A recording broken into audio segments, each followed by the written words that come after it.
Impossible! How does the woman you swore was barren arrive carrying quadruplets? He'd invited his barren ex-wife to humiliate her one last time, but she just turned his own cruelty into the weapon that would end him. The red gown struck first, then the 4 children in yellow, and the whispers that followed ripped Sterling's gala apart. Barren? Impossible. His fiancée's face paled. The cameras exploded, and suddenly the man who wanted to disgrace his ex-wife was the one choking on humiliation. The Rolls-Royce Cullinan rolled to a stop in front of the glass-walled venue on Peachtree, its deep black paint glinting under the floodlights. The valet rushed forward, but the driver had already stepped out to open the door. The crowd turned instinctively, expecting another influencer, another socialite eager for Sterling Voss's engagement gala. What they saw instead froze the night. First came the sweep of red silk, rich and daring against the gray stone steps. Nyla Brooks stepped out slowly, the fabric of her gown catching the air like a flame. Gasps rippled through the line of guests as camera flashes sputtered to life, trying to capture every angle of her return. Then came the children. 2 boys and 2 girls, dressed in yellow so bright it glowed beneath the lights, tumbled out behind her. Their bow ties and sashes matched, their polished shoes clicking softly against the pavement. Each one reached for her hand without hesitation, falling into perfect rhythm at her side. For little lives, walking proof of a truth no rumor could ever bury. The whispers came like a tide. Quadruplets? I thought she couldn't. But Sterling said, faces bent toward each other, mouths half covered, but no one dared to say it too loud. Not here. Not with Sterling standing at the top of the marble steps, staring down at the woman he had once discarded like a broken thing. For a man who had mastered the art of smiling for cameras, Sterling's face betrayed him. The confidence slipped. His grin cracked at the edges, replaced by something sharp, uneasy. His fiancée shifted beside him, confused by the sudden change in mood, by the way every pair of eyes had abandoned them to follow Nyla instead. Nyla did not flinch. She adjusted the strap of her dress, straightened her shoulders, and began the walk up the steps with her children in tow, red and yellow together. A blaze of defiance against the cold gleam of Sterling's glass kingdom. And though no one spoke it aloud, the question rattled through the hall like thunder. How does a man once called barren arrive, carrying 4 children of her own? Long before the Cullinan and the red silk, Nyla Brooks had walked out of Sterling Voss's house with nothing but a small suitcase and a spine of steel. The night it all came crashing down didn't start with yelling. It began with silence, the kind that creeps into a house and makes even the walls hold their breath. Nyla sat at the edge of their king-size bed, her hands trembling against her lap. She'd been waiting for him again. Sterling had a way of arriving late, but entering like he was the most important man in the city. His footsteps always announced power. His voice always carried authority. Tonight, though, she feared it would carry something worse. She had set his dinner on the dining table hours earlier. Roasted chicken with lemon and thyme, his favorite, the skin golden and crisp just the way he liked. But the food sat untouched, cold now, congealed fat shining under the dining light. When Sterling finally walked in, it wasn't with the warmth of a man coming home. He tossed his keys onto the dresser, so hard the sound cracked the air. His jacket slid from his shoulders in a single motion, discarded carelessly on the floor. Nyla rose to greet him, her voice tentative. Sterling, you're late. I kept dinner warm as long as I could. Save it, he cut her off, his tone razor sharp. He loosened his tie, the fabric snapping as he yanked it free. Do you think chicken is what I care about right now? She froze, words catching in her throat. Sterling had always been impatient, but lately his irritation felt weaponized, aimed at her like a blade. "I just wanted you to have something to eat after work," she said softly. His laugh was cold, humorless.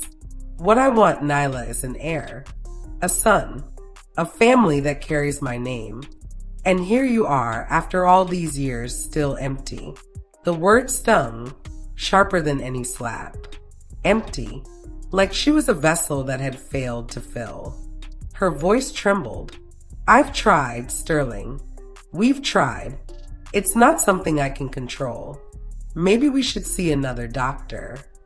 He turned sharply, his eyes burning with disdain. "Doctors? You want to throw more money at people who tell me what I already know. The problem isn't me. I've been tested. I'm fine. You're the issue, Nyla. You've always been the issue." She shook her head, tears blurring her vision. "Please don't say that. You know I've prayed, I've hoped." "Prayers don't make babies," he snapped, stepping closer, his presence towering over her. "Hope doesn't carry my bloodline forward. You've given me nothing but excuses." Her chest tightened. She thought of the nights she cried into her pillow, the quiet mornings spent staring at negative tests, the hollow ache of wanting a child so badly she could feel the emptiness like a wound. "I love you," she whispered desperately. "Isn't that worth something? Love." His voice dripped with mockery. "What's love without legacy? Do you think my board, my family, the entire city respects me because I hold your hand at parties? No. They respect power, wealth, lineage. And what have you given me? Nothing. Just a barren house and whispers behind my back." The word barren cut through her like glass. She staggered back a step, clutching the edge of the nightstand for balance. Sterling wasn't finished. He leaned closer, his breath hot and cruel. "Do you know what it feels like to be laughed at? To be pitied? Men whisper about me, Nyla. They call me weak because of you. They say my empire might die with me. And they're right. All because I married a woman who can't do the one thing a woman should." Her tears fell freely now, soaking her blouse. "Please stop, you're hurting me." "Good," he spat. "Maybe you'll finally understand the humiliation you've caused me." The silence that followed was suffocating. Nyla felt like she was standing in a courtroom, sentenced without trial, condemned without defense. Finally, she found her voice again, though it shook. "We vowed for better or worse, Sterling. You can't just throw me away like I'm disposable." His expression hardened, eyes narrowing into slits. "Watch me." He picked up his phone from the dresser, dialed a number, and spoke loudly enough for her to hear every word. "Yes, Mark. Draft the papers. I want it done by tomorrow. She'll be out of the house by sunrise." Nyla's heart stopped. "Papers." "Divorce papers," Sterling said coldly, slipping his phone back into his pocket. "You're finished here. Pack your things." She gasped, stumbling backward as if the word itself had struck her. "Sterling, you can't after everything, after the years I've given you." He cut her off with a sneer. 7 years wasted. 7 years of nothing. "I should have left you sooner. But I was foolish, blinded by your pretty face and empty promises. Now I see clearly. You're not a wife. You're a liability." Nyla fell to her knees, clutching his leg in desperation, her sobs shaking her entire body. "Please don't do this. Give me more time. Maybe next year, maybe." Sterling kicked her hand away as if her touch disgusted him. "Next year? You said that last year. And the year before. I'm done waiting. I want a legacy, Nyla. And I'll find it elsewhere." Her body crumpled against the floor, her sobs filling the room. Sterling turned away, pouring himself a glass of scotch, unmoved by the sight of his wife unraveling at his feet. To him, she wasn't a partner. She was an obstacle to be removed. The hours after Sterling's declaration blurred together, yet every second seared into Nyla's memory like acid on skin. She moved through the mansion as if underwater, numb and shaking, while his words echoed endlessly in her ears. "You're finished here. Pack your things." Her legs carried her to the bedroom closet, though she couldn't remember deciding to go there. The wardrobe door creaked open, revealing rows of dresses Sterling had insisted she wear, silks, satins, designer gowns he'd chosen for their price tags more than her taste. Each piece felt heavy in her hands, not with fabric, but with memories of parties where she stood silently beside him, smiling while he boasted about himself and ignored her completely. She pulled one down, then another, folding with trembling fingers. The dresses smelled faintly of expensive perfume and loneliness. She tried to fit them into a suitcase, but her vision blurred. Each garment seemed to whisper, "Was this what you gave up your life for? To become a mannequin he could discard?" Her chest tightened until she couldn't breathe.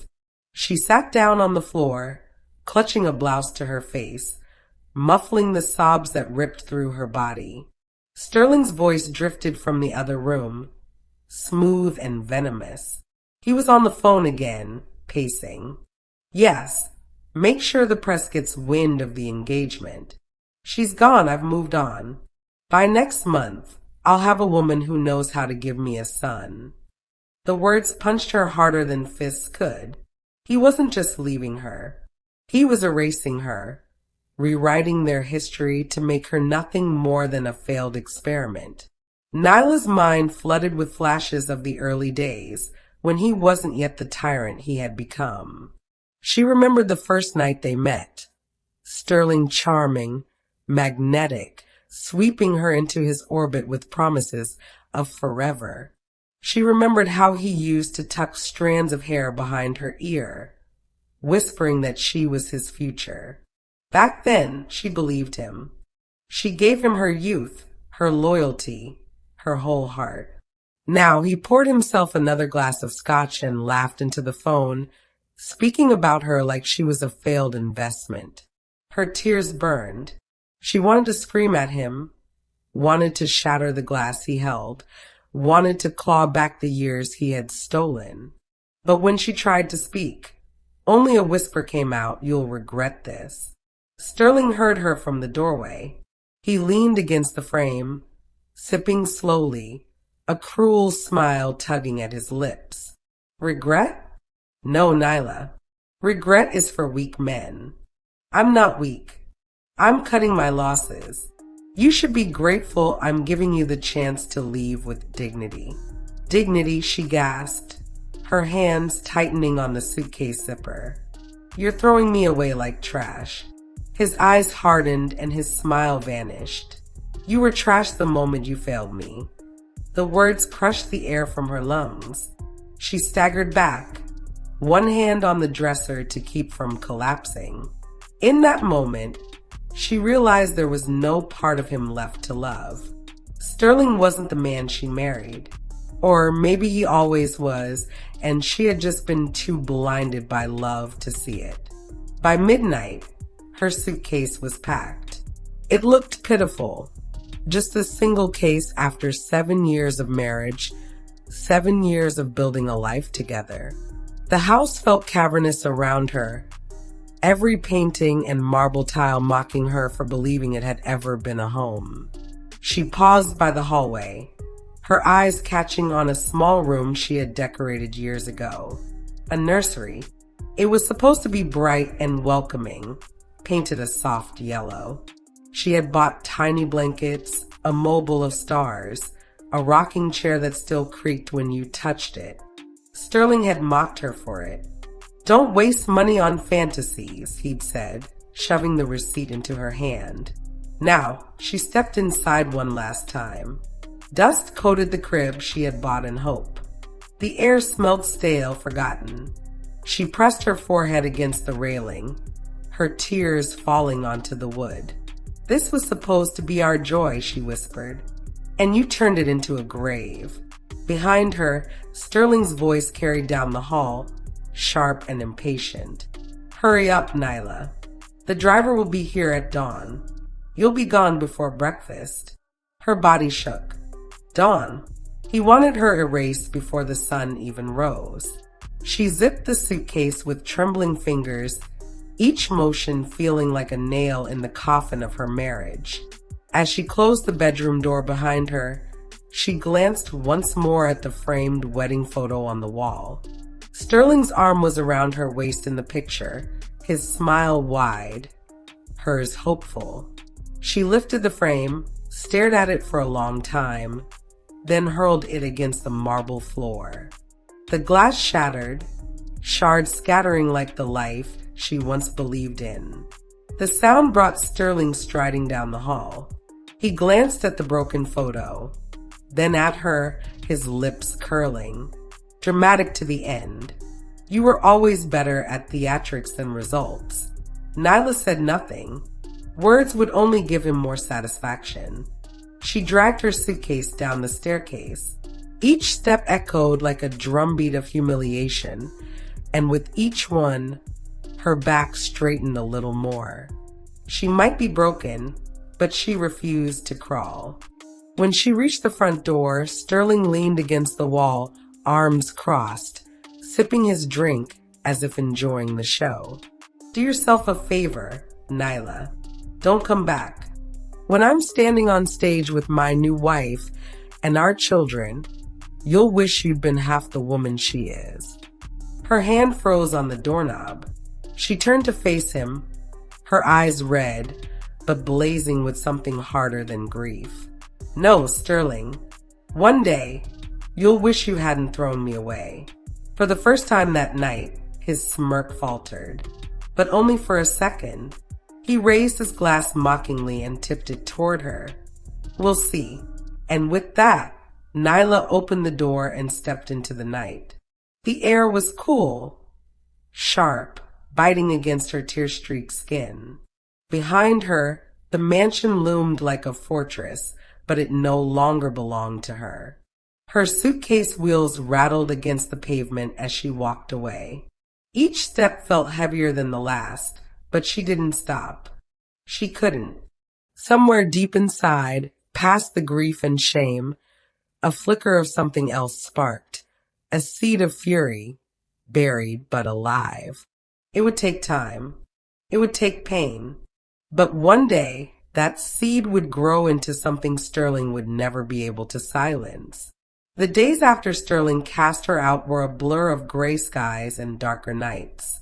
Nyla moved like a ghost, dragging her suitcase through spaces that didn't feel like they belonged to her. The mansion had been opulent, suffocating, filled with marble and cold light. Now she found herself in a cramped spare room at Aunt Dell's bungalow. The walls close, the ceiling low, the air thick with the scent of fried okra and lavender soap. It should have felt like comfort. But comfort requires hope, and Nyla had none left. She spent her first nights curled on the bed with her knees drawn to her chest, staring at the shadows cast by the streetlight outside. Every time she closed her eyes, she heard Sterling's voice. "You were trashed the moment you failed me." The words looped like a curse, scraping against her ribs until she jolted awake in sweat and tears. Aunt Dell would hear her some nights, padding in with her robe pulled tight. She never said much, just sat on the edge of the bed, humming hymns under her breath until Nyla's sobs slowed. "You gon' be all right, baby," Aunt Dell whispered, brushing back her hair. "Even trees that break in the storm find a way to grow again." But Nyla didn't believe it. Not yet. Maribel, on the other hand, refused to let her sink into silence. She barged in on the third day, arms full of takeout, her curly hair frizzing from the Atlanta humidity. "Eat," she ordered, plopping cartons on the bed. "And don't you dare say you're not hungry. Grief burns calories, but it doesn't make you holy." Nyla tried to smile, but the tears came instead. I don't know who I am without him, she admitted, voice cracking. He broke me, Maribel. I gave him everything, and he left me with nothing. Maribel crouched in front of her, taking Nyla's face in both hands. No, listen to me. He didn't break you, he exposed himself. He showed you the rotten core he's been hiding under those $1,000 suits. That man is poison. You're still here. You're breathing. That means you've already won more than he ever thought you could. But Sterling's shadow lingered everywhere. When Nyla closed her eyes, she remembered the cutting remarks he used to drop like stones in still water. The times he'd compare her to other women, Sterling's cousin's wife who had given him twins, the business partner's mistress who flaunted her fertility like a prize. He'd lean in at parties, whispering, "You'll never be like them. You'll never give me what they give their men." She remembered the nights he refused to touch her, turning away with a scoff. Why bother? What's the point? Those words made her body feel like a tomb. Worse still were the moments of mockery he saved for public settings. At dinner once, when a colleague's wife announced her pregnancy, Sterling had clinked his glass and laughed. Careful, Nyla. Don't stand too close. You might catch fertility. Lord knows you need it. The table had erupted in laughter while she forced a smile, swallowing humiliation like broken glass. The memories played on loop, slicing deeper than any physical wound. Weeks passed, but the grief did not soften. She wandered the city in a fog, clutching resumes she never handed in, staring at couples pushing strollers in Piedmont Park until her chest hurt. Sometimes she'd stand outside Sterling's new high-rise apartment, watching cars pull up, wondering if the new woman was inside laughing at the same jokes, falling for the same lies. Anger began to simmer where grief once ruled. One night, she woke from a dream so vivid it left her trembling. In it, she stood on a grand staircase, her red silk gown blazing, the eyes of the city fixed on her. Sterling was there, older, diminished, his empire crumbling while she stood tall, unshaken. She woke with tears streaming down her face, but her heart pounding with something new, defiance. It terrified her at first. The anger felt like fire in her veins, wild and consuming. She confessed it to Aunt Dell one morning over coffee. "Sometimes I think about him suffering," Nyla whispered, "and it doesn't scare me anymore. It feels right." Aunt Dell set her mug down slowly, her gaze steady. "Baby, pain can either chain you or sharpen you. Don't let his cruelty turn you into him. Let it turn you into something stronger." That day, Nyla decided to try. She went back to her bistro, the one she and Maribel had dreamed up years earlier. At first, she could barely get through the day. Customers blurred together. Dishes tasted like ash. But slowly, the kitchen began to revive her. The hiss of onions in a hot pan, the aroma of cornbread rising in the oven, the clatter of pots. It was like music that reminded her of who she had been before Sterling. There were setbacks. Nights she still collapsed into sobs, clutching a pillow, whispering, "Why wasn't I enough?" But each morning she dragged herself out of bed and went back to the stove. Each plate she served was a small rebellion. Each satisfied customer, a piece of herself reclaimed. And though she didn't know it yet, every step she took away from Sterling's shadow was leading her to the very moment she had dreamed of, the moment she would walk into his world again, not as the broken woman he discarded, but as the living, breathing proof of his greatest miscalculation. The seed of vengeance was no longer just buried. It had begun to sprout. The envelope was heavy, like it carried more than paper. Gold-trimmed edges, a wax seal stamped with Sterling Voss's initials, a flourish so pretentious it nearly made Maribel choke when she saw it. "Girl, this thing got weight like it's the Constitution," she muttered. dropping it on the prep counter at the bistro, as if it might leave grease stains. I don't need to open it to know it stinks of Sterling. Nyla froze where she was slicing peaches, the knife halting mid-stroke. Just hearing his name out loud sent a chill racing through her. She wiped her hands on her apron, staring at the envelope like it might sprout fangs. "Open it," Maribel urged, crossing her arms. "Or I'll do it for you. And if it says what I think it says, I'm wiping my hands on it and sending it back." Nyla peeled the wax seal slowly, her breath catching as the paper unfolded.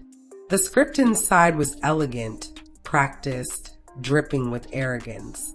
"You are cordially invited to the engagement gala of Sterling Voss and Elena Mercer. Your presence will honor the occasion." Her stomach clenched. Honor the occasion?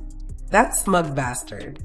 Her vision blurred, but she read the words again, needing to make sure her eyes weren't betraying her. There it was, in black ink and gilded flourish, proof that Sterling had not only moved on, but that he wanted her to witness it. Maribel leaned in, squinting. The moment she saw the name, she snatched the card from Nyla's hand. "This man has lost his damn mind. He invited you? To his gala? After everything he did? Nah, this ain't an invitation. This is a middle finger in calligraphy." Nyla gripped the counter to steady herself, her breath shaky. She could practically hear Sterling's voice in the words, mocking, taunting. "See what I've built without you. See what you could never give me." Maribel slammed the card back down. "He wants you to be the sideshow. The barren ex-wife people whisper about while he parades the new model around. He wants to watch you crumble. That's all this is." The kitchen door swung open, and Aunt Dell shuffled in, flour dusting her apron. She took one look at Nyla's face, then at the glittering invitation, and sighed deep from her chest. That man's cruelty ain't got no bottom. "Nyla, don't you even think about dignifying this mess with your presence." "But if I don't go," Nyla's voice cracked, surprising even herself. She didn't want to admit it, but the thought of not going felt like surrender, like letting Sterling write the final chapter of her story. "If I stay home, it's like I'm agreeing with him. Like he's right. Like I am what he said I was." Maribel's eyes softened, but her voice stayed sharp. "You don't need to prove anything to that man. He's trash in a tux, and a tux can't change the smell." Aunt Dell wiped her hands on her apron, her voice low, steady, dangerous. "Baby, some battles are won by walking away. Silence can shame louder than screams. Don't let him drag you back into his game." But Nyla couldn't stop staring at the words. "Your presence will honor the occasion." Every curve of ink oozed contempt. This wasn't an olive branch. It was bait. That night, when the bistro closed and the city outside buzzed with neon and laughter, Nyla sat at her kitchen table with the invitation in front of her. The house was quiet except for the soft hum of the refrigerator. The babies were asleep upstairs, the lull of their breathing a faint comfort. Beckett sat across from her, his sleeves rolled up, his dark eyes steady on her face. He had read the card already, said nothing until she finally looked up. "You don't owe him a damn thing," he said simply. "I know." Her voice was hoarse. She ran her fingers over the edge of the card until it bit into her skin. "But it feels like I owe myself. He humiliated me, Beckett. He stripped me of everything, made the world believe I was broken. If I don't walk in there, if I don't let him see what he threw away, then he wins." Beckett leaned forward, his hand covering hers. His palm was warm, grounding, the opposite of Sterling's cold detachment. "And if you do walk in, he'll try to break you again. That's who he is." "Maybe," Nyla whispered, tears burning behind her eyes. "But maybe this time, I don't walk in as his wife. I walk in as the woman he can't erase. The silence stretched between them, heavy with possibility. Finally, Beckett nodded slowly. Then go. But don't go to fight him on his terms. Go to remind yourself and everyone watching that you survived him, that you built something he can never touch. Nyla stared at him, her chest tightening with both fear and resolve. She reached for his hand, squeezing tightly. If I do this, I need you beside me. I'll be there, Beckett promised, his voice steady as stone. Always. And with that, Nyla made her decision. Sterling had written the invitation like a trap, but she would walk into it on her own terms. Not as prey, not as a victim, but as the storm he never saw coming. The pregnancy was supposed to be impossible. That's what every doctor said, what Sterling had repeated with venom, what Nyla herself had almost started to believe. Her womb had been labeled a desert, barren ground that could never yield fruit. She had lived with that verdict like a scar carved into her flesh. So when the two pink lines appeared on the test strip years later, long after Sterling, long after the humiliation, Nyla's first instinct was disbelief. She held the stick in her trembling hands, staring as though sheer doubt could erase the result. Her legs gave out beneath her, and she slid to the bathroom floor, tears streaming down her face. God, is this real? She whispered into the empty room. Or is this just another cruel joke? She told no one at first. Not Aunt Delaware. Not Maribel. Not even Beckett, though he had been her steady anchor through every storm since Sterling. She carried the secret for 3 days, terrified it would vanish if spoken aloud. But fear turned into something fiercer.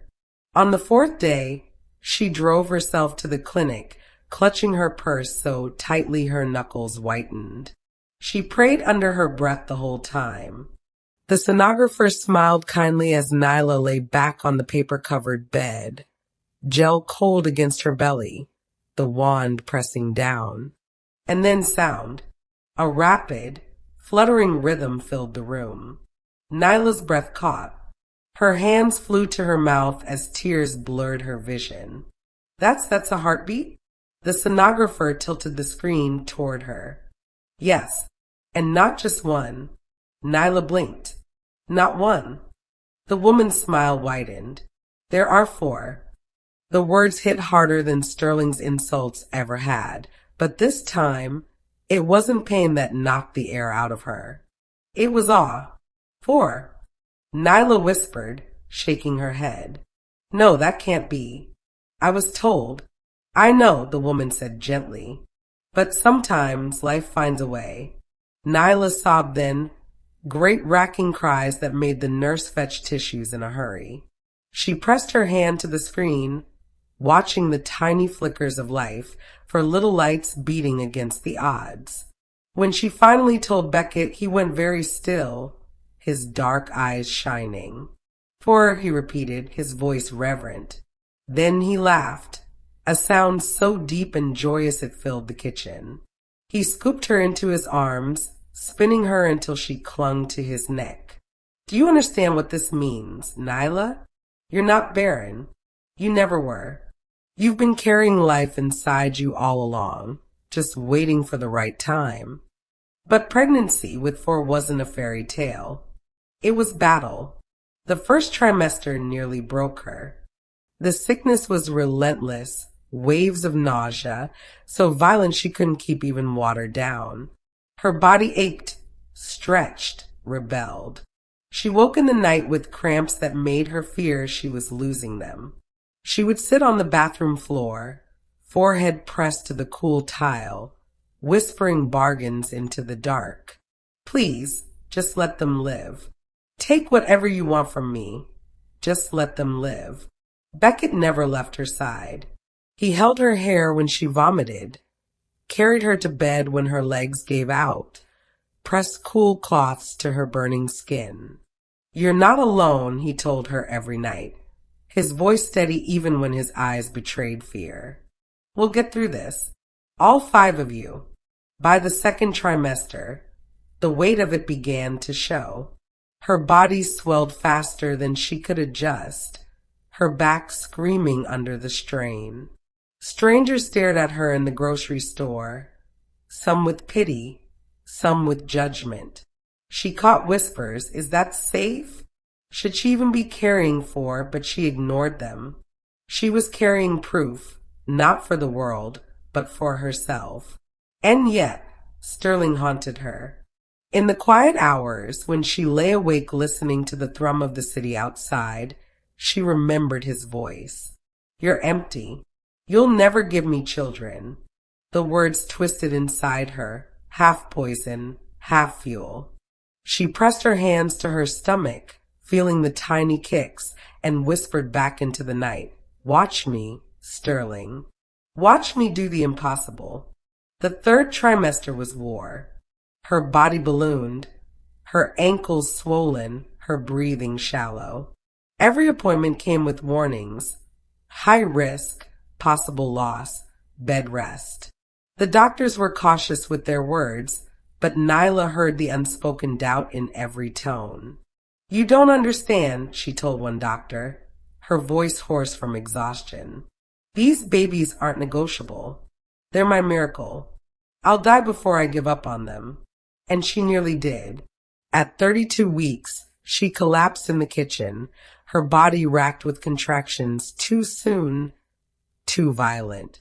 Beckett carried her to the car, his arms trembling but his grip unyielding. At the hospital, machines beeped wildly, nurses rushed, doctors spoke in clipped commands. Nyla drifted in and out of consciousness, pain crashing over her like waves. She remembered one thing clearly, though: the sound of 4 heartbeats, rapid and stubborn, filling the delivery room. Hours blurred into agony. She clawed at the sheets, screamed until her throat tore, prayed until her voice was gone. She felt her body tearing, breaking, unraveling, but she refused to let go. And then, one by one, they came. The first cry was thin but fierce. A boy. The second came minutes later. A girl, her wail sharp as a blade. The third followed quickly. Another boy, his cry softer but steady. The fourth, another girl, the smallest of them all, but alive. Nyla wept harder than she ever had in her life, her body trembling, her soul pouring out. She reached for them, tiny swaddled bundles, impossibly small fingers curling around hers. "They're mine," she whispered hoarsely, pressing kisses to damp foreheads. "All of them. Mine." Beckett's hands covered hers, his voice breaking as he whispered, "Ours." But Nyla wasn't thinking of Beckett in that moment. She was thinking of Sterling, of his smug grin, his cruel words, his scorn. Empty, trash, liability. She looked at her babies, at the 4 living miracles Sterling swore she could never have, and she made a vow. "One day," she whispered into the downy hair of her daughter, "one day he'll see you. He'll see all of you, and he'll know he was wrong. He'll choke on it." The vow lodged itself deep in her heart, sharper than any blade, and she swore it would come true. Recovery was not the radiant glow the magazines promised. It was blood and stitches, fevers and shivers, breasts that ached like bruises, and exhaustion so deep Nyla sometimes feared she wouldn't wake if she closed her eyes. The quadruplets were miracles, yes, but miracles came hungry. They wailed in overlapping cycles, their cries a relentless chorus that swallowed the night. One needed milk, while another screamed from colic. One refused to sleep unless Nyla rocked her for hours, while the smallest seemed to cry simply because silence unsettled her. There were nights when Nyla sat on the nursery floor in her robe, a baby latched to one breast, another cradled in her arm, and the other 2 wailing in their cribs, her tears falling silently into the soft curls of her son's hair. She was drowning in love and drowning in fatigue, all at once. Beckett was there, stumbling through the nights with her, holding bottles, changing diapers, crooning lullabies in his gravelly voice until the baby's cries softened. Maribel camped on the couch more often than not, springing into action at 2 a.m. with bottles and jokes that made Nyla laugh through her tears. Aunt Dell, though older, rocked the babies in her lap while humming gospel songs, her voice steady even when Nyla's hands shook. Still, Sterling's voice haunted her. Every time the baby screamed, she heard his sneer, "You'll never give me children." When her body ached and bled, when she caught her reflection in the mirror and saw the stretch marks spidering across her skin, she remembered him saying, "You're trash the moment you failed me." And yet, each time she pressed her lips to her baby's heads, she whispered back, "Do you hear that, Sterling? Do you hear them? They exist. They live. You were wrong." But the scars were not just physical. Some days, fear clawed at her chest. What if the world thought she was still a failure, just barely holding it together? What if one of the babies didn't make it? The doctors had warned her, preemies were fragile, complications could come at any time. She spent hours watching them breathe, terrified she'd blink and lose one. The smallest girl, whom she named Selah, after the pause in a psalm, struggled most. Her lungs were weak, her cry faint.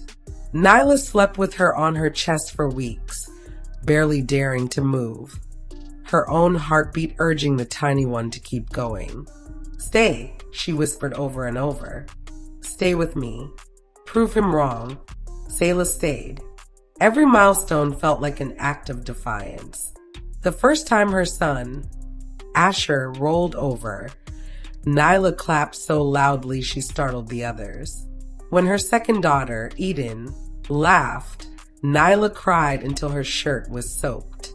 And when the quietest twin, Levi, took his first shaky steps toward her, Nyla scooped him up, whispering, "You walked for me. You walked because I carried you when he said I couldn't." The nursery that once mocked her in Sterling's mansion was reborn in Aunt Dell's bungalow. The walls were painted sunshine yellow, handprints smudged everywhere, alphabet decals peeling from corners where chubby fingers tugged. The floor was cluttered with toys, blocks, dolls, rattles that never seemed to stay in their baskets. It was chaos. It was noisy. It was everything Sterling said she could never have. And it was beautiful. Still, the weight of the past lingered. There were days when exhaustion pushed her to the brink. Days she stared at the mountain of bottles in the sink and wondered if she was enough for the babies, for Beckett, for herself. She'd stand at the window, looking out at the Atlanta skyline, and imagine Sterling in some penthouse suite, sipping scotch with his perfect fiancée. Her stomach would twist, her chest burn. He was still out there, living as though she had never mattered. Those moments sharpened her vow. She began to speak it aloud sometimes, late at night when the babies were asleep. She'd stand over their cribs, her voice low and steady. "One day you'll see him," she whispered to Asher, Eden, Levi, and Selah. "And he'll see you. And when he does, he'll understand what he lost. He'll understand who I am. And he'll regret every word he ever spoke against me." The fire in her grew each time she said it. Maribel noticed the shift first. "You're different," she said one afternoon while they folded laundry together. "You still cry sometimes, sure, but there's steel in your eyes now. You're planning something." Nyla shrugged, folding one of Asher's tiny shirts. "I'm planning to live." Maribel raised an eyebrow. "Don't lie to me. You're planning to show him." Nyla didn't answer. She didn't have to. Aunt Dell too saw it. One evening, as Nyla rocked Selah on the porch, Aunt Dell brought her a cup of tea and sat beside her. "I know that look," she said softly. "It's the look your mama had when she was about to march into a church meeting and tell those men off for underpaying the choir." Nyla smiled faintly. "You think I'm my mother's daughter?" "You're more," Aunt Dell said firmly. "You've walked through fire she never had to face. Don't let that fire burn you up. Let it light your way." The years passed in a blur of growth and grit. Nyla's body healed. Her bistro flourished. Her children thrived. But the vow never faded. It lived inside her, carved into her bones. She remembered every insult Sterling had hurled, every sneer, every cruel dismissal. She remembered the night he made her pack a suitcase, the way he had looked at her as though she were disposable. Those memories no longer made her collapse. They made her stand taller. When the babies turned 3, she took them to Piedmont Park for a picnic. As they toddled across the grass, giggling, their yellow sundresses and bow ties glowing under the sun, Nyla stood watching them with tears in her eyes. A passerby smiled at the sight and said, "My goodness, 4 of them? You're blessed beyond measure." Nyla smiled back, her heart swelling. "Yes," she said simply, "I am." But in her chest, the vow burned hotter than ever. And one day he will see. He will see all 4. And he will know he lost the very thing he swore I could never give him. It was not just survival anymore. It was destiny. And destiny was already moving her toward the night of red silk and yellow bows. The night Sterling Voss would face the reckoning he had earned. The city of Atlanta rarely slept, but tonight it burned brighter than ever. Billboards glowed across Peachtree Street, glitter spilling from the lights of high-rise towers, and traffic clogged every road leading to the Magnolia Grand Hotel. It was Sterling Voss's night, the night he wanted the city to kneel at his feet. Inside the ballroom, 1,000 guests gathered beneath chandeliers dripping with crystal. Tables groaned with lobster tails and champagne pyramids. The stage was lined with red roses imported from Holland, and the band played soft jazz as servers in white gloves glided through the aisles. This was Sterling's empire on display. He wore a white tuxedo trimmed with gold, a diamond pin on his lapel, and a smile so sharp it could cut glass. To the crowd, he was untouchable.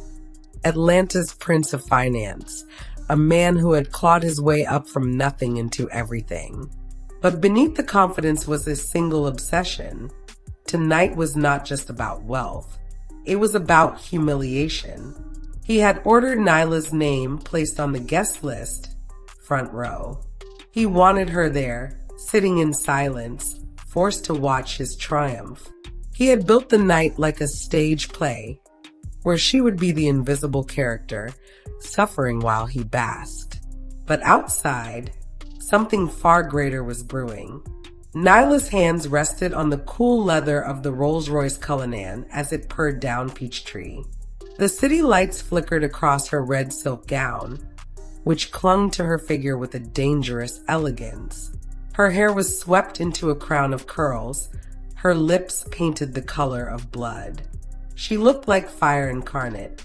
Beside her sat her children, 2 boys, 2 girls, dressed in matching yellow.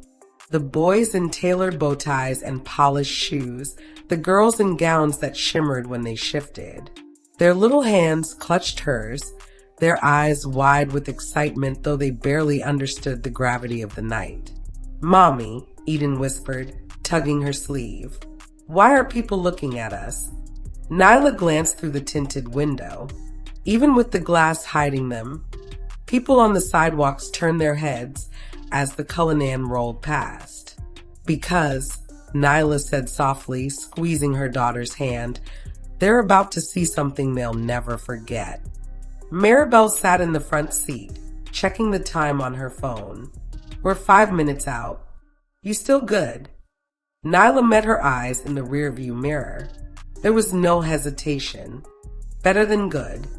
Tonight isn't just his night. It's mine. The driver slowed as they neared the Magnolia Grand.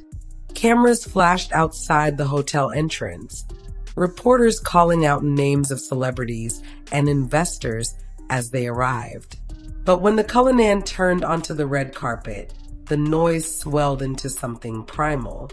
The crowd knew instinctively this was different. The car stopped. The chauffeur stepped out, walked around, and opened Nyla's door with a flourish, and the world seemed to hold its breath. First came the gown, a river of red silk cascading into the night air. Then came Nyla, stepping onto the carpet like a queen returning to reclaim her throne. Every lens snapped to her, every whisper in the crowd hushed. And then, like a lightning strike, for small figures followed, 2 boys and 2 girls in yellow, their hands linked with hers as they descended in unison. Gasps rippled across the entrance. "Are those children?" someone whispered. "4 of them," another voice echoed. Phones shot into the air, flashes exploding as the scene unfolded. Nyla didn't rush. She let the world drink it in. The red gown, the yellow-clad children, the Rolls-Royce gleaming behind them. She didn't need to announce herself. Her presence was the announcement.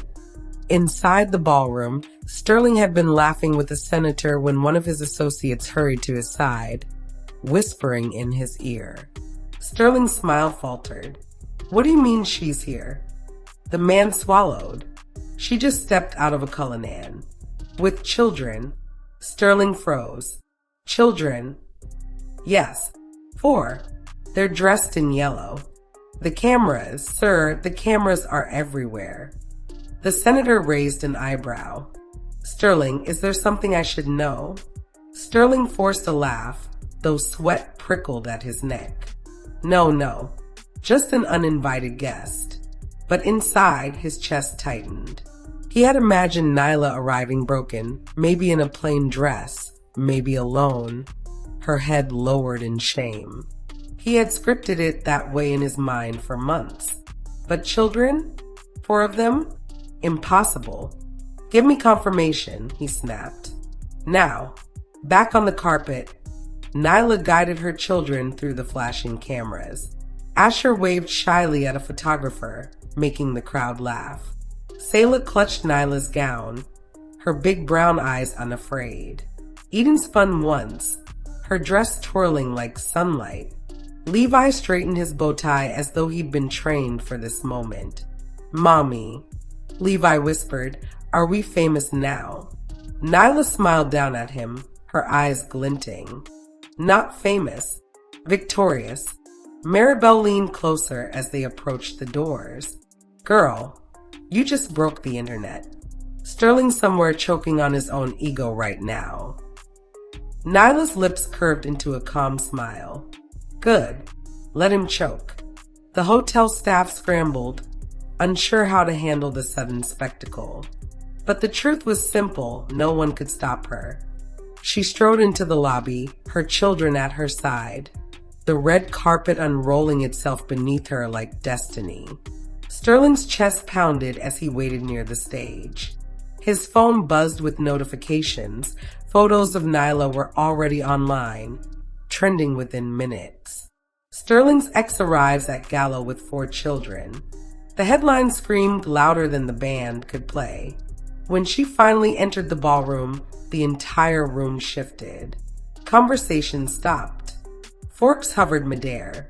Heads turned, and Sterling saw her. The red gown, the 4 children, the calm power in her step. It hit him like a blow to the gut. Nyla didn't look at him immediately. She guided her children to the very front row, the seat Sterling himself had ordered for her. She sat down gracefully, smoothing her gown, her children nestling against her sides. Only then did she lift her head, locking eyes with him across the room. Her gaze was steady, unflinching, almost pitying. Sterling's throat went dry. The crowd murmured around him. "That's his ex-wife, isn't it? The one he left." I thought she couldn't have kids. Then how does she have four? Sterling felt the walls closing in, but Nyla simply smiled. The MC stumbled back to the microphone, trying to regain order. Ladies and gentlemen, let's continue. Tonight we celebrate the legacy of Sterling Voss, a man of vision. The words washed over Nyla like meaningless noise. She wasn't here to hear about Sterling's vision. She was here to show the truth, without screaming, without cursing, without lifting a single finger in violence. Her revenge was walking in yellow beside her, and Sterling knew it. From the stage, his hands clenched at his sides. His perfect night was unraveling before his eyes, and the more he tried to hold it together, the more the crowd whispered, the more the cameras flashed toward Nyla, the more irrelevant he became. Nyla leaned down, kissed Selah's forehead, and whispered, "Watch closely, baby. Tonight, the world learns who your mother really is." The chandeliers trembled with the weight of silence. Sterling Voss, master of the room, suddenly found himself stripped of control. The stage, once his throne, felt like a gallows. He scanned the crowd, trying to gauge the damage. Senators leaned toward one another with arched brows. Business rivals grinned like hyenas smelling blood. Even his own board members were whispering, glancing from Nyla to him. And Nyla, damn her, sat unbothered.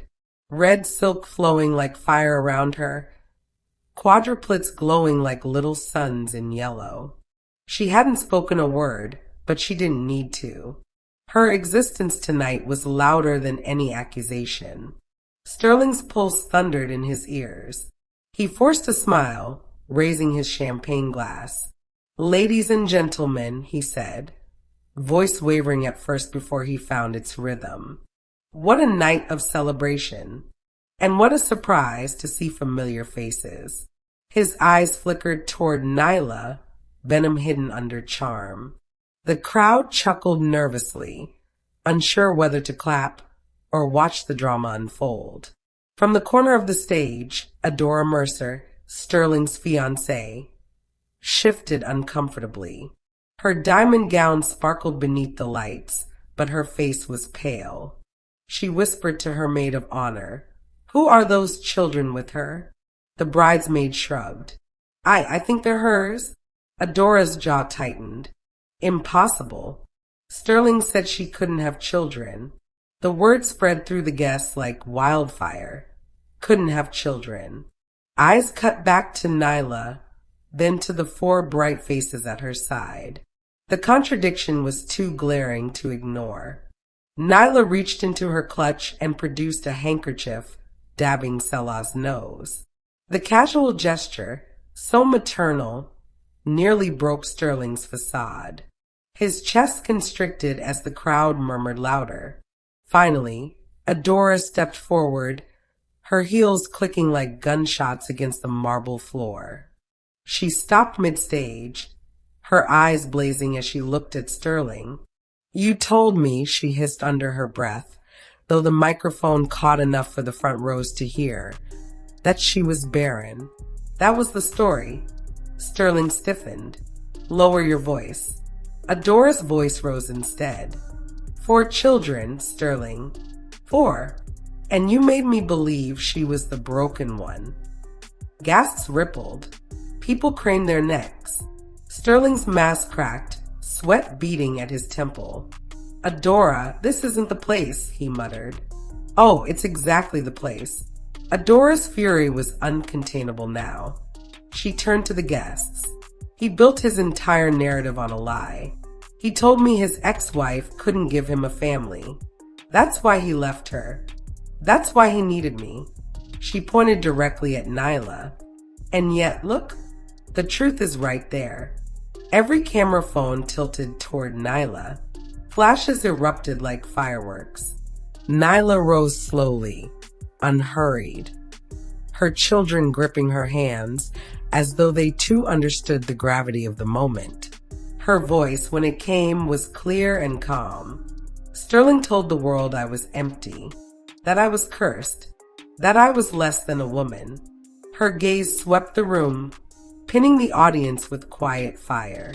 He discarded me like a pair of old shoes, convinced I would disappear. But God had other plans. And tonight, you all see the truth. Applause broke out spontaneously in the back. Hesitant at first, then stronger. Sterling's face blanched. "You liar," he snapped, finally breaking. His voice cracked as he pointed at Nyla. "You planned this. You've been waiting to humiliate me." Nyla tilted her head, her smile cutting sharper than his rage. "No, Sterling. I don't need to humiliate you. You've done that all by yourself." The quadruplets shifted uneasily at the sound of Sterling's raised voice. Nyla bent down, whispering softly, and the children relaxed, her calm pouring into them like warm water. She straightened again, her presence commanding the ballroom. Maribel, from her seat behind, muttered just loud enough for nearby guests to hear, "Ain't nothing worse than a man choking on his own lies." The laughter around her spread like wildfire. Sterling's hands trembled. His grand event, the night meant to showcase his power, was slipping into a circus where he was the clown. He turned desperately toward Adora. "You know I love you. Don't listen to her. She's bitter. That's all this is." But Adora's eyes were ice. Bitter women don't walk in with 4 children, Sterling. They walk in with receipts. She lifted her chin. "And tonight, she just handed the city your obituary." The room erupted in murmurs again. Sterling lunged for the microphone, his voice breaking. "Everyone calm down. This means nothing. Those children aren't." "Finish that sentence," Nyla said sharply, stepping forward. The weight in her tone cut through the noise. Sterling froze, caught between his pride and his fear. Nyla's voice dropped, intimate enough that the front rows leaned in. "You called me barren. You mocked my prayers. You threw me out like trash. Tonight I walked back not with shame, but with proof. For living, breathing miracles. My revenge isn't loud, Sterling. It's living well, and nothing terrifies you more than that." The applause came harder now, rolling like thunder across the ballroom. Adora's face twisted, not at Nyla, but at Sterling. She ripped the engagement ring from her finger and flung it at his chest. The diamond clattered on the stage. "I won't be a prop in your lies," she spat. "We're done." Sterling's world collapsed in a single instant. The crowd surged with chatter, phones recording every angle. Sterling exposed. Ex-wife returns with quadruplets. Fiancée walks out. Headlines were already being written in real time. Nyla gathered her children and turned, silk gown sweeping like a curtain call. Maribel leapt up to join her, fire in her grin. Aunt Dell dabbed her eyes with a napkin, muttering, "The Lord works fast when he's ready." As Nyla reached the doors, she glanced back only once. Sterling stood on stage, shoulders slumped, his empire unraveling under the gaze of his own guests. Their eyes no longer saw a titan. They saw a fraud. Her voice was soft, but it carried. "Good night, Sterling. May you choke on the ashes of your pride." And with that, she walked out, her children glowing like sunrise beside her, her victory complete. Sterling collapsed into a chair, the ring at his feet, his name burning across every screen in the city. For the first time in his charmed life, the applause wasn't his. It was hers. The headlines struck like hammers the very next morning. Sterling Voss humiliated at gala. Ex-wife returns with quadruplets. Exposes lies of infertility. Adora Mercer ends engagement on stage. Every paper, every blog, every whisper in Atlanta carried the same story. The king had been dethroned, and the queen he tried to bury had walked out with his crown in her hand. Sterling spent the night barricaded in his penthouse, blinds drawn against the flash of paparazzi cameras outside. The champagne pyramid at the Magnolia had collapsed hours earlier, trampled under the stampede of gossip. But Sterling could still hear the glass shattering in his skull. His phone buzzed endlessly. Investors pulling out, board members demanding explanations, journalists circling like vultures. He didn't answer. Couldn't. His empire, built on image and control, was burning, and every attempt to smother the flames only spread them faster. By dawn, Adora's publicist released a statement. The engagement between Sterling Voss and Adora Mercer has been dissolved. Miss Mercer has no further comment at this time. The stock price of Voss Enterprises dipped before the markets even opened. By noon, it was in freefall. Meanwhile, across town, sunlight streamed through the kitchen windows of Aunt Dell's bungalow. The smell of cinnamon rolls filled the air, mingling with the chatter of children's voices. Nyla sat at the table, still in her robe, hair loose around her shoulders. She should have been exhausted, but instead she felt lighter than she had in years. Her body hummed with an energy she hadn't known since girlhood. Maribel flopped into a chair across from her, holding up her phone. "Girl, you broke the internet. Do you realize that?" Nyla smiled faintly, sipping her tea. "So I've heard." Maribel scrolled, snorting. "Listen to this, Nyla Brooks, the phoenix of Peachtree. Honey, you got nicknames now. They're calling you a phoenix, a storm, a miracle mother. You're trending higher than the governor's race." Aunt Dell carried a tray of cinnamon rolls to the table, muttering, "About time the world saw what we already knew." She leaned down, kissing the top of Nyla's head. "You do what I prayed you'd do, baby. You walked through that fire and came out shining." Nyla's eyes drifted to the living room, where Asher and Levi were building towers from blocks while Eden and Selah dressed their dolls in scraps of ribbon. Their laughter carried through the house, bright and unbroken. She whispered softly, more to herself than to anyone else, "They'll never know what it cost. And I'll never let them." Sterling, however, knew the cost well. By the second day, clients were canceling contracts. Politicians distanced themselves. Rumors spread of internal investigations at his firm. The board convened an emergency meeting, and for the first time, Sterling wasn't invited to lead it. He was summoned to defend himself. He arrived in a wrinkled suit, dark circles bruising his eyes. Gone was the confident stride, the swagger. He sank into a chair as the chairman, a man Sterling once dismissed as weak, read aloud from the morning's papers. "You told us your personal life was clean," the chairman said coldly.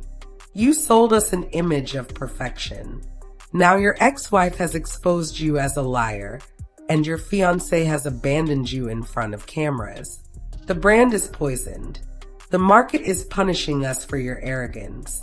Sterling tried to defend himself, but every word only tangled into another knot of lies. Finally, they voted. By evening, Sterling Voss was stripped of his CEO title. He returned to his penthouse that night, the city skyline outside mocking him. The walls seemed emptier, colder. The mirrors reflected not a titan, but a hollow man, undone by the woman he had once called worthless. In the weeks that followed, Nyla's life blossomed. The bistro overflowed with customers, drawn not just by the food, but by the story. Journalists asked for interviews, but she turned most down, choosing to let the image of that night speak for itself. Still, the whispers in the city shifted, from pity to admiration, from scandal to respect. One afternoon, a woman stopped her outside the bistro, tears in her eyes. My husband left me because we couldn't have children, she confessed. I thought I'd never stand again. But watching you, you gave me hope. Nyla hugged her, the weight of her journey crystallizing in that single embrace.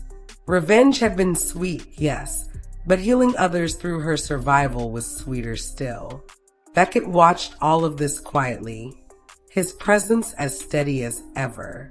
He never tried to steal the spotlight or claim credit. Instead, he stood beside her, hand in hers, eyes speaking what words didn't need to. I was here when he left you. I'm here now that you've risen.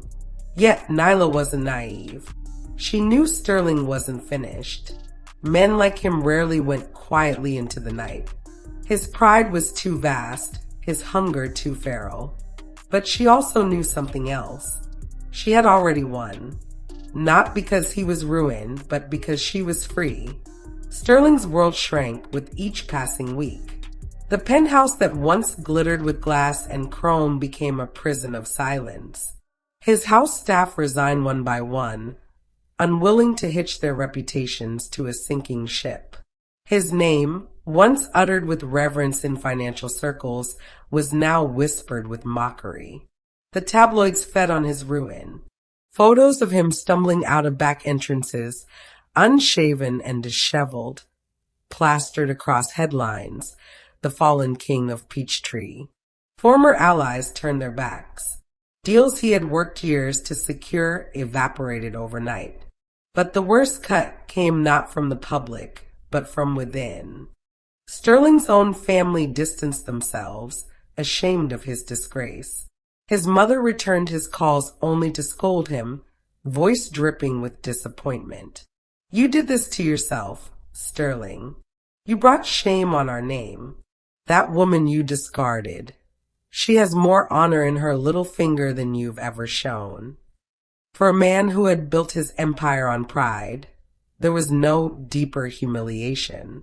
At night, Sterling wandered the empty halls of his penthouse, staring out at the city lights. Somewhere down there, Nyla lived, thrived, laughed. Somewhere down there, her 4 children played, proof that his cruelty had been hollow. He smashed mirrors, tore photographs, screamed into the void. But nothing silenced the truth. He had destroyed himself. Nyla's world, on the other hand, expanded. The bistro doubled its bookings, then tripled. Customers flocked not just for the food, but to catch a glimpse of the woman who had turned shame into triumph. Food critics wrote glowing reviews, calling her menu as fierce as her spirit. Investors approached her with offers to expand, but she chose carefully, unwilling to let greed corrupt what she'd built with her own hands. Maribel became her right hand, juggling schedules and joking with reporters, fiercely protective of Nyla's time. Aunt Dell, proud as ever, would shuffle through the bistro, telling anyone who'd listen, "That's my baby right there. Don't let the dress fool you. She's stronger than steel." The quadruplets grew fast, their laughter echoing through the bungalow and the restaurant alike. Each child carried a piece of Nyla's soul. Asher's determination, Eden's fire, Levi's quiet strength, Selah's grace. They were no longer just her miracle. They were her legacy. And Beckett, steady, patient Beckett, remained by her side. He never pushed, never demanded, simply offered himself as the anchor she could always return to. When the nights were heavy, when Sterling's shadow tried to creep back into her thoughts, Beckett would take her hand and say, "Look around you, Nyla. You're already standing in the life you once begged for." That's victory. She believed him. Slowly, the sharp edge of revenge dulled into something richer, peace. But the city wasn't done with the spectacle. One evening, Nyla and Maribel sat in the bistro office when a news clip played on the television. Sterling, caught outside a courthouse, cameras flashing as reporters shouted questions. His once tailored suit hung loose on him, his tie crooked, his eyes wild. Mr. Voss, is it true you filed for bankruptcy? Do you have a statement about your ex-wife? Is it true she destroyed your career? Sterling shoved through the crowd, his only response a glare that could no longer intimidate anyone. Maribel shook her head. Lord, look at him. He's not a lion anymore. He's a stray dog snapping at shadows. Nyla didn't gloat.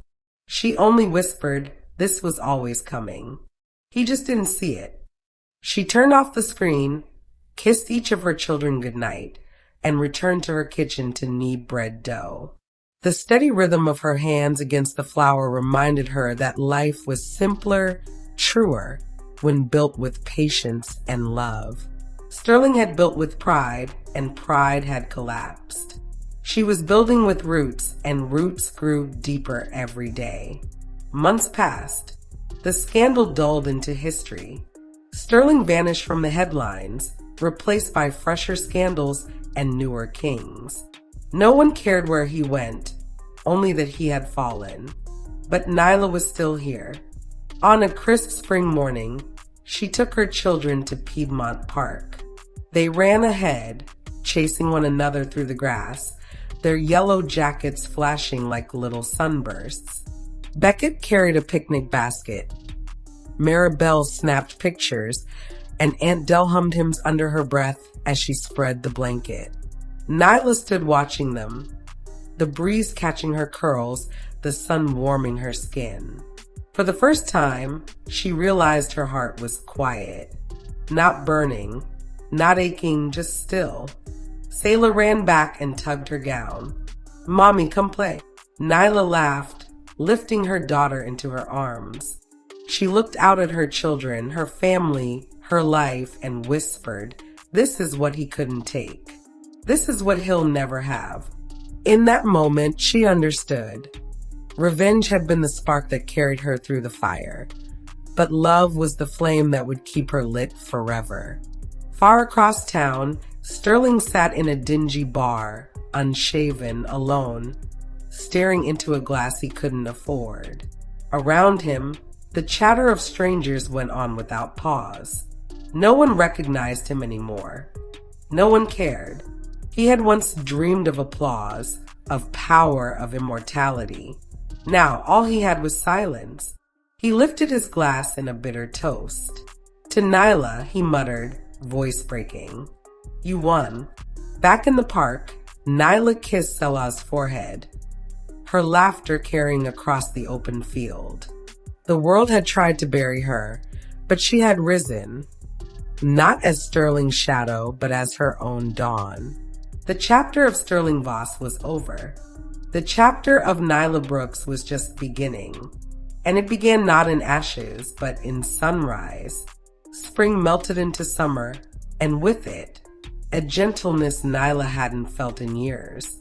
The air outside buzzed with cicadas, the night stretched long and warm, and for once, her dreams were not haunted by Sterling's voice. They were filled instead with laughter, her children's, her friends', even her own. The bistro thrived. Customers spilled out onto the sidewalk, drawn by the glow of string lights and the aroma of cornbread and rosemary chicken. Tourists came because they'd read about the miracle mother of Atlanta, but locals returned because they felt at home there. Nyla never let the fame twist the place into something sterile. She still wore her apron, still rolled her sleeves, still stirred pots with the same wooden spoon she'd used when the bistro first opened. One night, after closing, she stood in the empty dining room with Beckett. The tables were clean, the lights dimmed to a soft glow. Her children were upstairs asleep in the little loft she kept for them. Beckett leaned against the bar, arms folded, watching her. You don't realize what you've done, do you? Nyla wiped her hands on a towel. Cooked too much gumbo again? He chuckled. No, you turned your pain into a kingdom. And you didn't just rebuild yourself. You built something for your children. For everyone who thought they couldn't rise. She shook her head. I didn't plan all that. I just survived. Beckett crossed the room, his presence filling it. He took the towel from her hands, tossed it on the counter, and held her fingers in his. No, Nyla, you thrived, and I've been waiting for the day you'd see it yourself. His eyes, dark and steady, searched hers. She felt the weight of his patience, the years he'd stood by her, never demanding, never rushing. A lump rose in her throat. Beckett, he smiled faintly. You don't have to say it yet. Just know I'm not going anywhere. Her heart thudded in her chest. For years, she had built walls so high even joy couldn't climb them. But now, for the first time, she wanted those walls gone. She wanted the dawn. Weeks later, her children asked questions she had known would come. They were sitting in the living room, crayons scattered across the floor, Eden sketching suns in every shade of yellow. Asher looked up suddenly, his little brow furrowed. Mommy, he asked, why don't we have a daddy like other kids? The room went quiet. Levi stopped stacking blocks. Selah hugged her doll tighter. Nyla's heart clenched, but she steadied her breath. She sat on the rug with them, pulling them close. You do have a daddy, she said softly, but not the kind who takes care of you. Not the kind you deserve. Eden frowned. Is he mean? Nyla brushed her daughter's curls back. Yes, he was mean to me. And when people are mean, sometimes it's safer to walk away. Asher's eyes narrowed, serious beyond his years. But Beckett's nice. Can he be our daddy? Nyla's throat tightened. She looked over to the doorway, where Beckett stood silently, having overheard. His eyes glistened, his smile small and careful. We'll talk about that one day, Nyla said, hugging them tighter.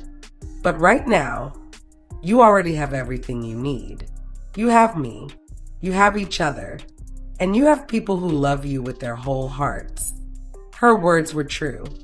Yet later that night, as she watched Beckett tuck them into bed with the tenderness of a man who had already chosen them, she wondered if maybe Asher had been right. By midsummer, life had found a rhythm. Sterling's name had faded to whispers, a ghost haunting only the corners of tabloids. Nyla rarely thought of him anymore. When she did, it wasn't with rage, it was with a quiet pity. He had tried to define her, and in the end, he had only defined himself.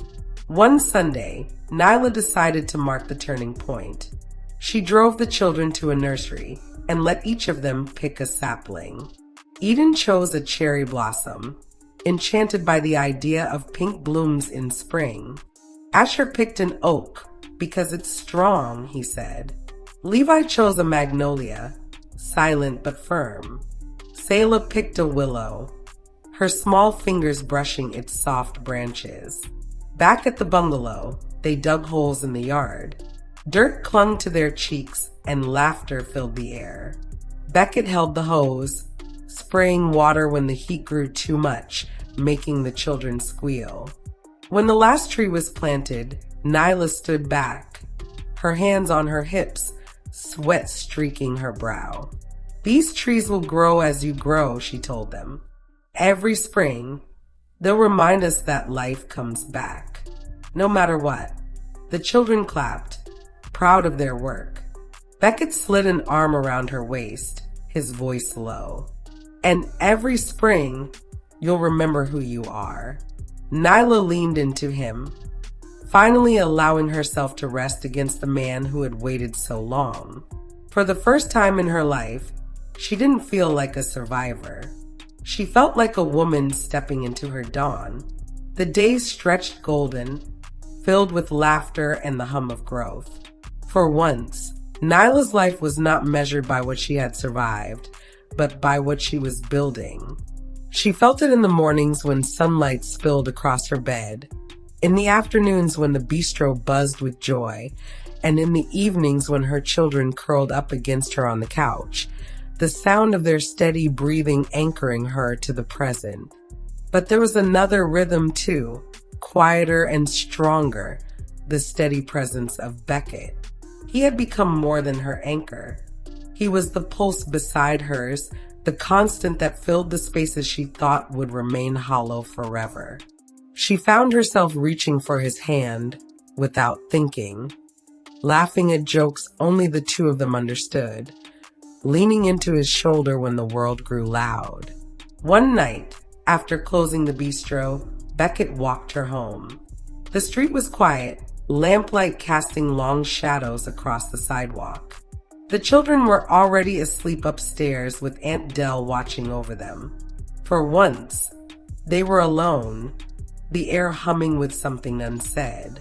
At the front porch, Nyla stopped. Beckett. He turned, hands in his pockets, waiting.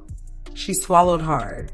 For years she had armored herself in strength, unwilling to need anyone. But tonight, the armor felt unnecessary.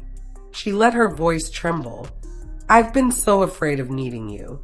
Afraid it would make me weak. But I'm starting to think needing you doesn't make me weak at all. It makes me human. Beckett's jaw tightened, emotion flickering across his face. He stepped closer, his hand brushing her cheek. Nyla, I don't want you to need me. I want you to want me. That's enough. Her throat tightened. She covered his hand with hers. Then I want you. For the first time, she allowed herself to kiss him, not with hesitation, but with the certainty of a woman who had finally chosen joy. The porch light glowed behind them, the night carrying the quiet promise of a new chapter. The months rolled on and life deepened. Beckett didn't replace her children's father. He became something else entirely. He was at every school recital, every scraped knee, every late night fever. The children began to call him Dad without prompting, their trust blooming as naturally as the trees they had planted. One evening, Eden climbed into his lap at the bistro and whispered, "You're our daddy now, right?" Beckett's eyes met Nyla's across the room, and she nodded. His voice cracked as he kissed Eden's forehead. "Yeah, baby. I'm your daddy now." Nyla turned away, tears stinging her eyes, but they were not tears of grief. They were tears of gratitude. By winter, the bistro had expanded into the space next door, its new sign gleaming against the cold night sky, Brooks and Bloom. Nyla had chosen the name deliberately, Brooks for her own name, Bloom for the life she had built from ashes. The opening night was crowded, the air thick with music and laughter. Guests toasted her resilience. Children darted between tables, and Beckett held her hand under the table, squeezing gently as though to say, "Look at what you've done." In the back corner, a journalist asked her quietly, "If you could say one last thing to Sterling Voss, what would it be?" Nyla thought for a moment, then smiled faintly. Nothing. Silence is the best revenge. But her silence did not mean forgetting. She still carried the scars, but they were no longer open wounds. They were reminders of what she had survived, of what she had conquered. She taught her children not to hate Sterling, but to understand the truth. Some people destroy themselves trying to destroy others. Your worth isn't measured by anyone's opinion, she told them one night as they sat around the dinner table. Not even mine. You're already whole, already enough. Remember that. Asher, thoughtful as always, nodded. Eden grinned and said, "We're more than enough." Levi added softly, "We're miracles." And Selah, leaning against her mother's arm, whispered, "And so are you, Mommy." Nyla's chest ached with love. "Yes," she said. "So am I." The following spring, the trees they had planted bloomed for the first time. The cherry blossom burst with pink. The oak stood taller, the magnolia unfurled its creamy petals, and the willow swayed gracefully in the breeze. Nyla stood beneath them with her children, Beckett at her side, and felt the weight of the journey behind her. Once she had been broken. Once she had believed she was nothing. But now, Standing among roots and branches, she saw the truth. She was not barren. She was not worthless. She was a woman who had walked through fire and grown a forest on the other side. That evening, as the sun set behind the city skyline, Nyla gathered her children on the porch. They sat wrapped in blankets, sipping hot cocoa. The air filled with the sound of cicadas. "Tell us a story," Mommy Eden begged. Nyla smiled.